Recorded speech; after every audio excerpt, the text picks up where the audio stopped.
Oh, Brittany.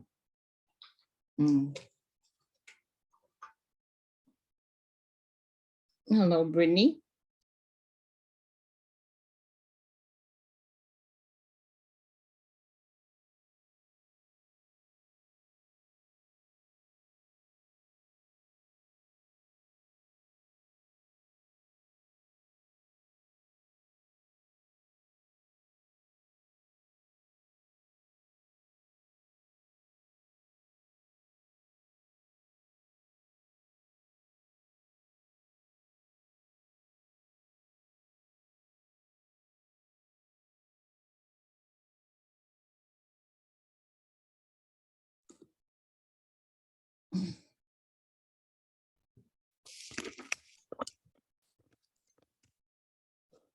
Now, how is that for sound?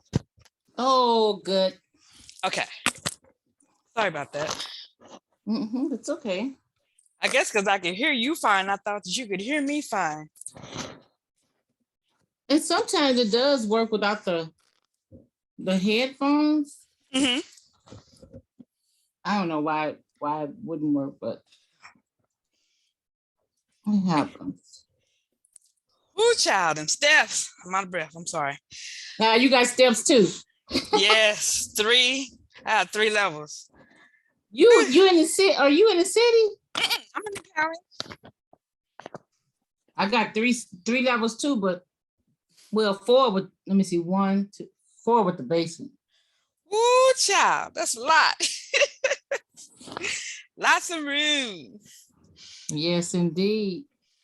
Okay, so I was saying on your outline, once you fill in all of your key points, then you'll have your chapters outlined, and you will actually be able to essentially copy and paste when you get ready to fill in your Word document to get your book started. Have you decided what size you want your book to be? Like 8.5 by 11, or that's 6. Or the 6 by 9. Yeah, since it's a teaching, I'll be teaching them. I would say an 8.5 by 11. So that's going to be about the size of a notebook, approximately. Yeah. Okay. Because it looks like you have a lot of information, and that's excellent. So once this is the one thing that I tell everybody, and it is hard not to do. And one of the things is not to edit or worry about formatting until you're finished with everything. Because if you start editing while you're in the process of putting all of your information in your writing process, you're going to slow yourself down, right?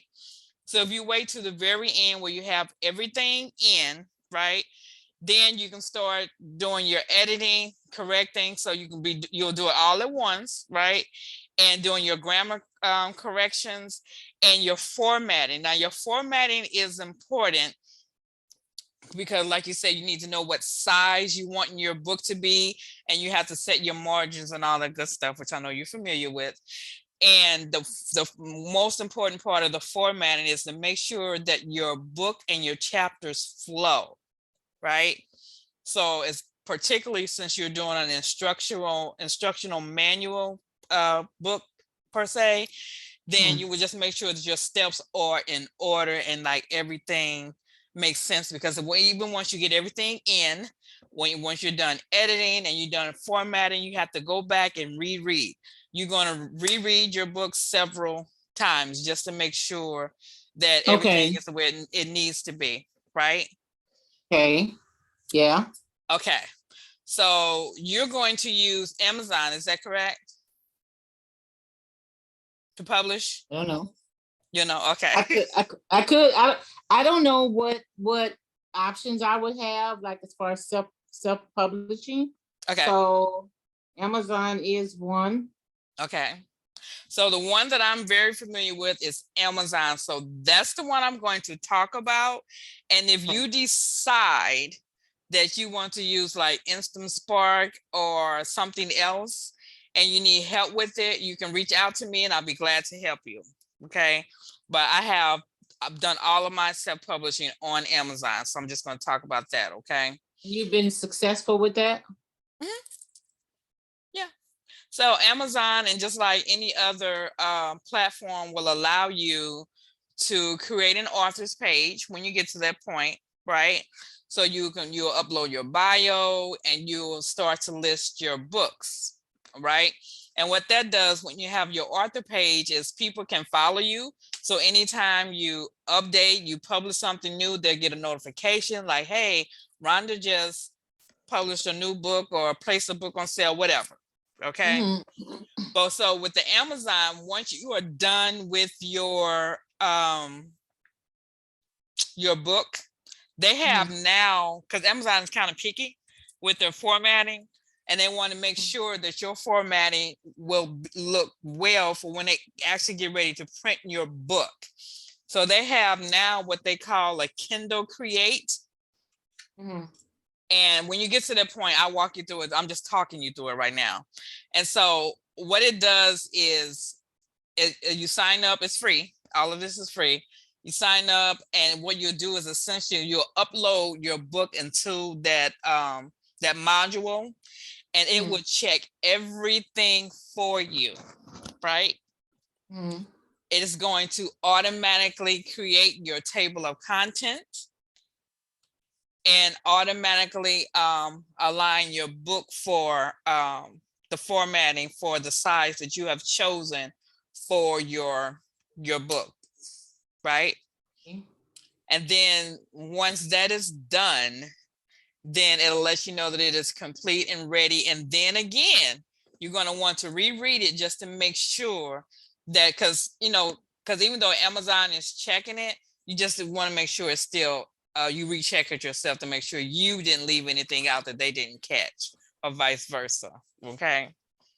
But I think you're going to like that. For me, it's a very well, let me take you back, because before they did this, you had to do all of those things on your own. You had to create your own table of contents or whatever, right? So if you're doing an ebook and you're doing your paperback book, because with Amazon, you do both. They don't charge you for doing both.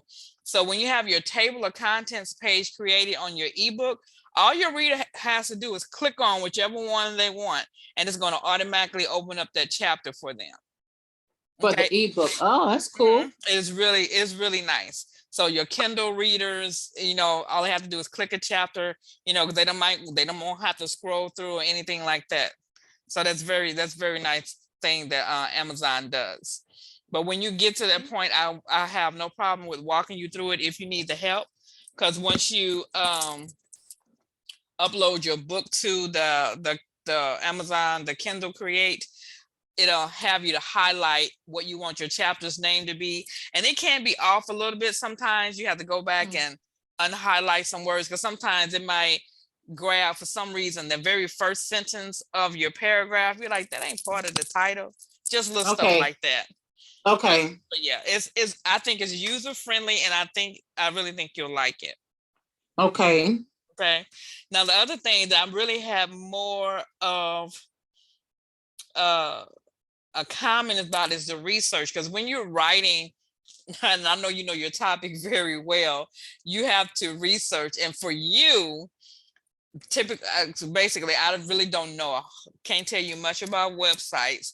Because the only thing that I would say is just to make sure, because I know that information technology is forever changing, and just want to make sure that you have your dates updated as much as possible. Okay, yeah. That's all. As far as your research. I need to research as far as making sure I have the current trends in web design and all that. Exactly. Just make sure. Right. And I don't know if they have niches inside of IT. If they do, you may want to do a chapter on it. I'm not sure. It's just a suggestion. I'm not, you know what I mean? Like, I don't know if they have something specific for coding, or if you just listen it all through your chapters. That's just an example. Yeah, they have they have the coding and all of that.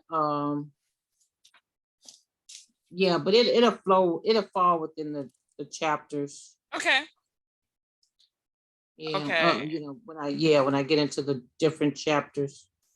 Okay. Are you using any graphics at all, or is it just all text? I do have some graphics in there, yes. Okay, that's good. That's good. So you shouldn't have any issues uploading your graphics. It's just make sure once your graphics is in your book, and when you upload it to the Kindle Create, it might change the formatting. So just make sure that it's Yeah. centered, or however you want it adjusted on the page, and in your words, or how you want it as relation to your graphic. Okay.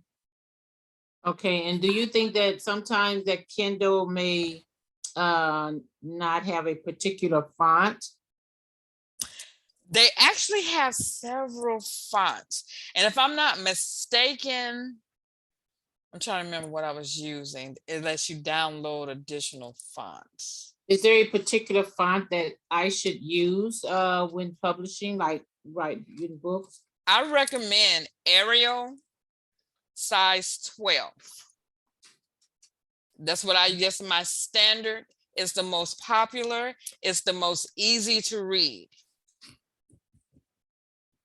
Now, typically my chapter titles, I might change the font so they look different, right?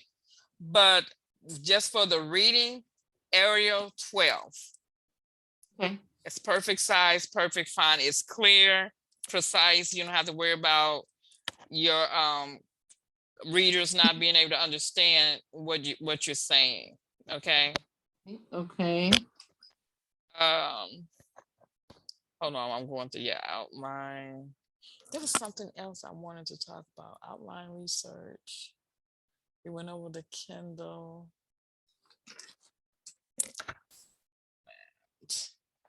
Okay, your book cover. Now, when it comes to your book cover, you have lots of choices.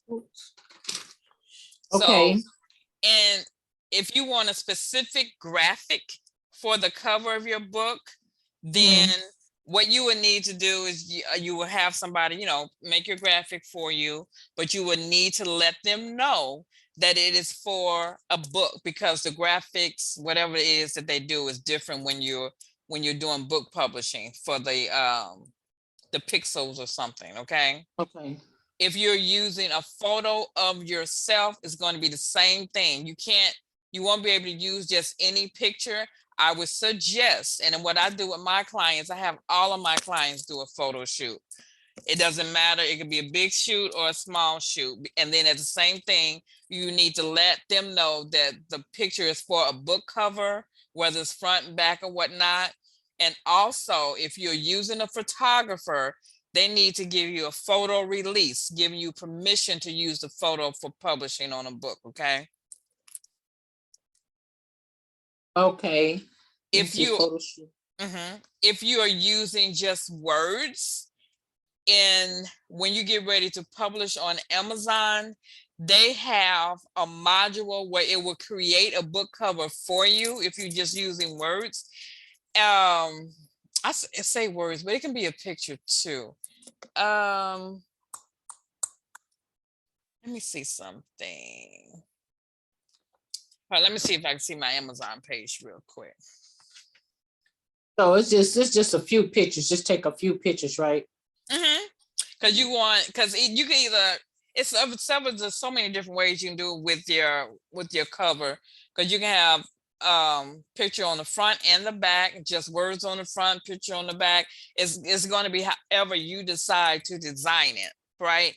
It's just that your book cover, just remember, it's going to be the first thing that, your book title, that's what I want to talk about. Your book cover is going to be the first thing that your writer sees, right? And I know your title, and I apologize, I could not find my note page. I know you have the title for your book already. So you want to make sure that your cover kind of stands out. Okay. Okay. I want to show you an example. Give me one moment. And how many words would you say a title should be? Like, what's the standard? There's not really a standard for the title per se.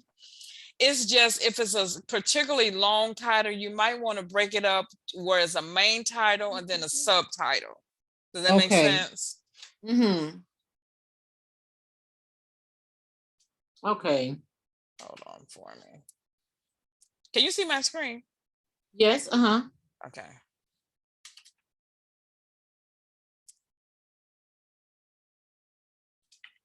Yep.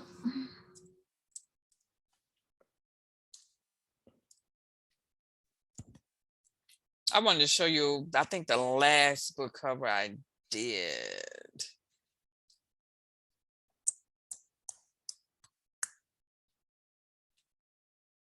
Really quick.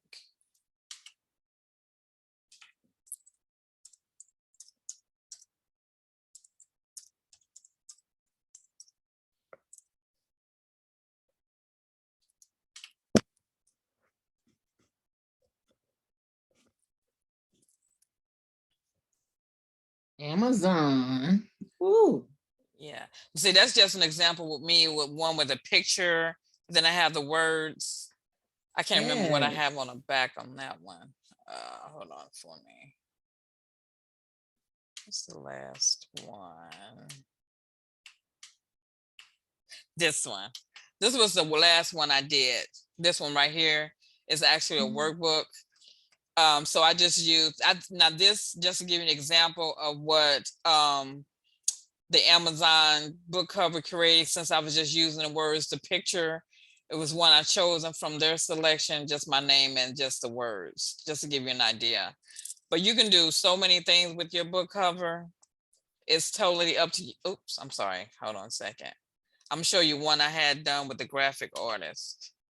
I want to do a workbook too. I want to do a content, low content workbook also. Okay. Like, and I'm like, that shouldn't take that long. It really doesn't. It really doesn't.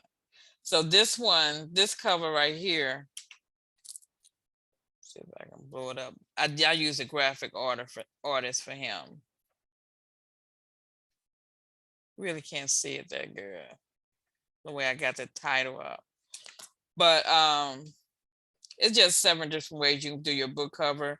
You can play with. I'm gonna tell you, the book cover is one of the longest parts of doing your book. That's because depending on how you decide to do your book cover, I'm telling you, you're going to be so picky about your cover, rightfully so, because it is an important part of your book. That is one of the longest parts. I'm not kidding you. Yeah, I believe it. Because it took me forever to design my logo. Mm-hmm. Oh yeah, I understand. So, and another thing is when you get to your part, when you're ready to publish, God doggone bless it. What? Hold on a minute, I just lost my whole, oh, the ISBN number. So you're gonna have an option. You can decide to, if you use Amazon, they will assign you an ISBN number that you can use as part of your publishing. However, with the Amazon ISBN numbers, they limit where you can actually publish your book. So it's okay. Oh, It'll be okay if you have it on your own website, right? But they're picky about, like, if you wanted to put it on different book publishing sites. So to get around that, you have the option of purchasing your own ISBN number. And I think the price range for that starts at like $199. But if you purchase your own ISBN number, you'll be able to use it on Amazon or anywhere that you want because it's yours. okay. Oh, okay. Okay. Okay. What else? Do you have anything else that you have a question about? Did you get stuck somewhere? I didn't get stuck. I do have a question. So, how how how soon do you think, or what is the average turnaround, I know that's probably not even a definite answer, but the average turnaround of someone getting their book, writing it and getting it out there and getting it published